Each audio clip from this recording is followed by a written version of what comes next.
One, on the freeze in federal funding, who advised the president on the legality of telling government agencies that they don't have to spend money that was already appropriated by Congress? Well, as the OMB memo states, this is certainly within the confines of the law. So White House counsel's office believes that this is within the president's power to do it, and therefore he's doing it. Okay, so they disagree with lawmakers who say that they don't have the power to freeze this funding. Again, I would point you to the language in the memo that clearly states this is within the law. And on what happened on Friday night, the administration fired several inspectors general without giving Congress the 30-day legally required notification that they were being fired. I think only 2 were left at DHS and the DOJ.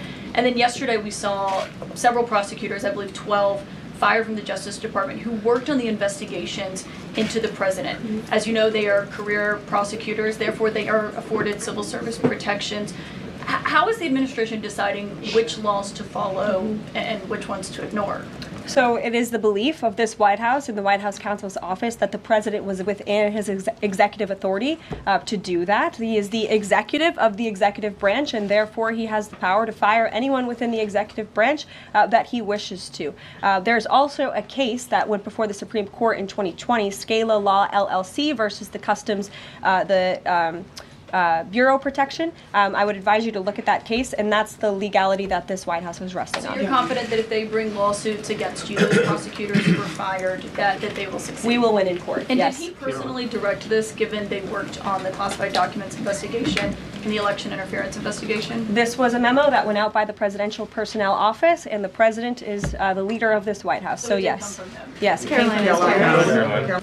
When you're up here in this briefing room speaking to the American public, do you view yourself and your role as speaking on, advocating on behalf of the president, or providing the unvarnished truth that is, not to lie, not to obfuscate to the American people?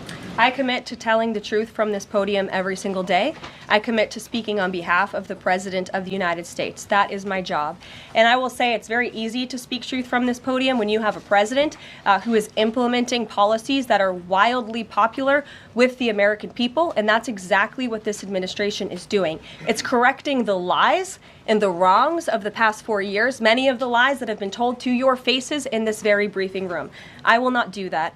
But since you brought up Truth Seek, I would like to point out, while I vowed to provide the truth from this podium, we ask that all of you in this room hold yourselves to that same standard. We know for a fact there have been lies that have been pushed by many legacy media outlets in this country about this president, about his family, and we will not accept that. We will call you out when we feel that your reporting is wrong or there is misinformation about this White House. So yes, I will hold myself to the truth, and I expect everyone in this room to do the same. And Caroline, just on a substantive question, yesterday the White House Office of Management and Budget directed across the board freeze, with some exceptions for individual assistance, we understand, to federal grants. It's caused a lot of confusion around the country among Head Start providers, among providers services to homeless veterans, Medicaid providers, states saying they're having trouble accessing the portal. Could you help us clear up some of the confusion, give some certainty to folks, and also, is that uncertainty, how does that uncertainty service the president's voters? Well, I think there's only uncertainty in this room amongst the media. There's no uncertainty in this building. So let me provide the certainty and the clarity that all of you need. This is not a blanket pause on federal assistance and grant programs from the Trump administration. Individual assistance, that includes, I'm not naming everything that's included, but just to give you a few examples, Social Security benefits, Medicare benefits, food stamps, welfare benefits, assistance that is going directly to individuals will not be impacted by this pause. And I want to make that very clear to any Americans who are watching at home who may be a little bit confused about some of the media reporting. This administration, if you are receiving individual assistance from the federal government, you will still continue to receive that. However, it is the responsibility of this president and this administration to be good stewards of taxpayer dollars. That is something that President Trump campaigned on. That's why he has launched DOGE, the Department of Government Efficiency, who is working alongside OMB. And that's why OMB sent out this memo last night, because the president signed an executive order directing OMB to do just this. And the reason for this is to ensure that every penny that is going out the door is not conflicting with the executive orders and actions that that this president has taken. So what does this pause mean? It means no more funding for illegal DEI programs. It means no more funding for the Green New scam that has cost American taxpayers tens of billions of dollars. It means no more funding for transgenderism and wokeness across our federal bureaucracy and agencies. No more funding for Green New Deal social engineering policies. Again, people who are receiving individual assistance, you will continue to receive that. And President Trump is looking out for you by issuing this pause because he is being good steward of your taxpayer dollars. Thanks, Caroline. Sure. How long is this pause going to last, and how is the Trump administration recommending that organizations that rely on federal funding make payroll, pay their rent in the meantime?